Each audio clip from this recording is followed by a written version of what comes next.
Hello everyone, I'm Ayush Agarwal. I'm the CIO and the director at SMC Private Wealth.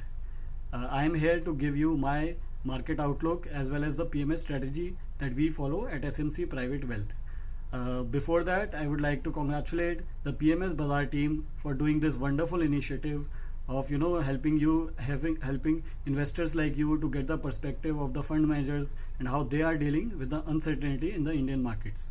So coming to the market outlook, we believe the world is very uncertain. The times are very uncertain at this point. It is very difficult to get catch of how the virus is going to do from here, and we believe that it will be a big hit to the economy in the short to medium term, and hence there are 5 points that we have jotted down which needs to be tracked by all investors including us.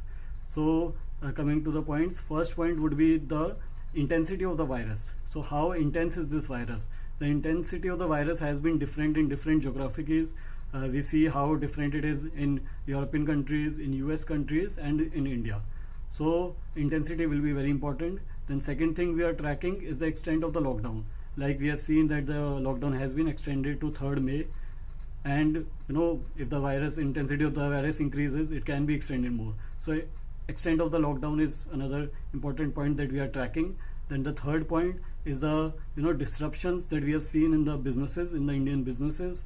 So how much impact it is going to hit to the economy and the respective businesses.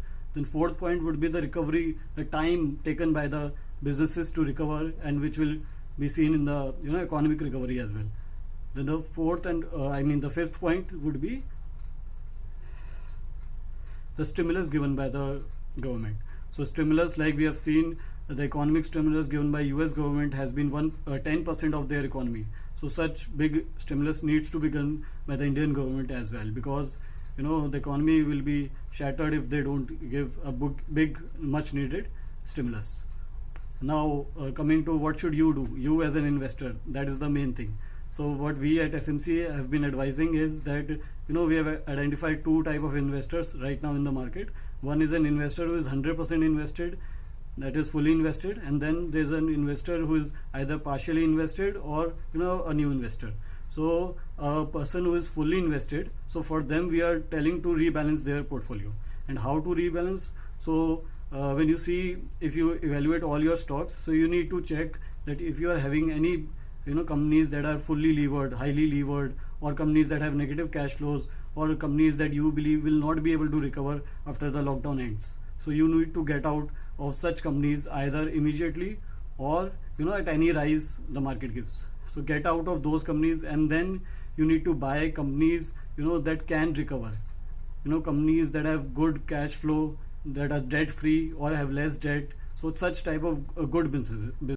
Similarly, if you are an investor that is partially invested or a new investor, so we as a PMS house are recommending as of now to invest around 50% of your capital and wait for other dips, or rather we believe that the market may be range bound and you can see levels that can come down from here at least in next 6 to 9 months. So you can have some cash so that you can invest at a later stage for any new or someone who is invested partially.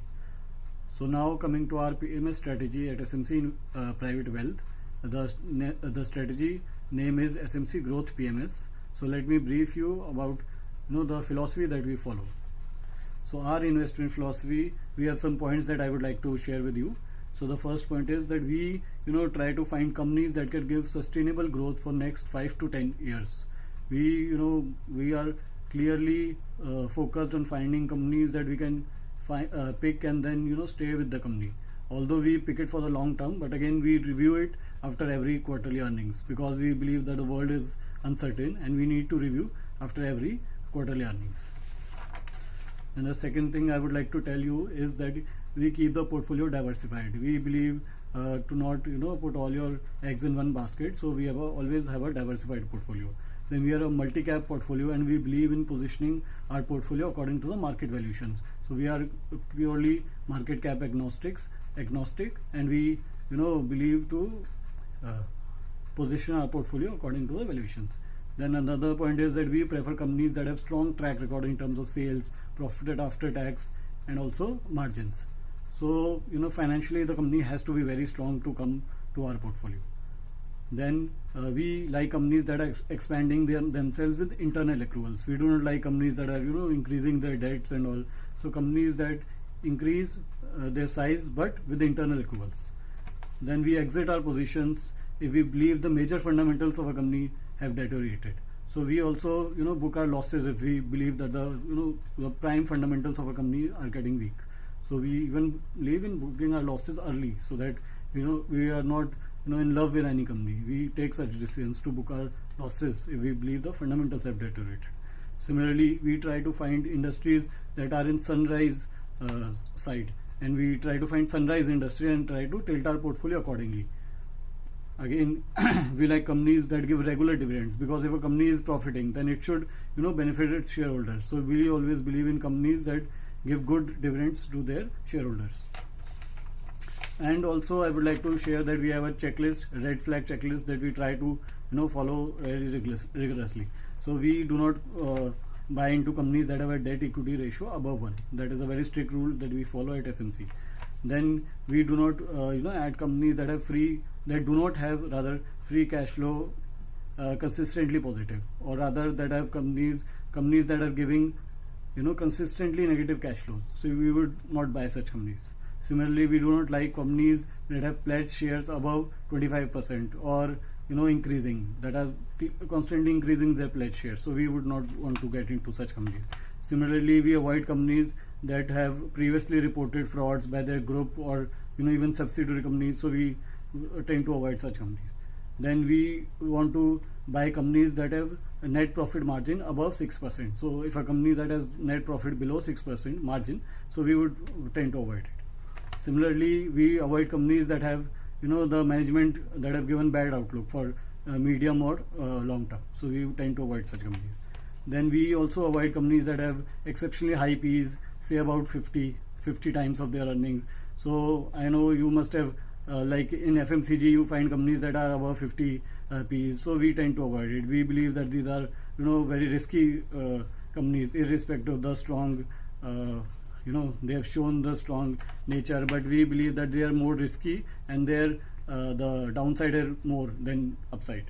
Similarly, we avoid companies that have credit rating below A. So A has to be minimum.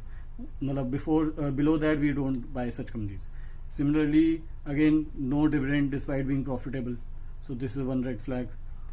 And then another red flag that we have is that we do not buy companies that are purely dependent on commodities, like oil companies or say metal companies, steel companies. So we tend to avoid it, because we don't believe that these are long-term plays, and they rather are cyclic businesses. So we tend to avoid such companies.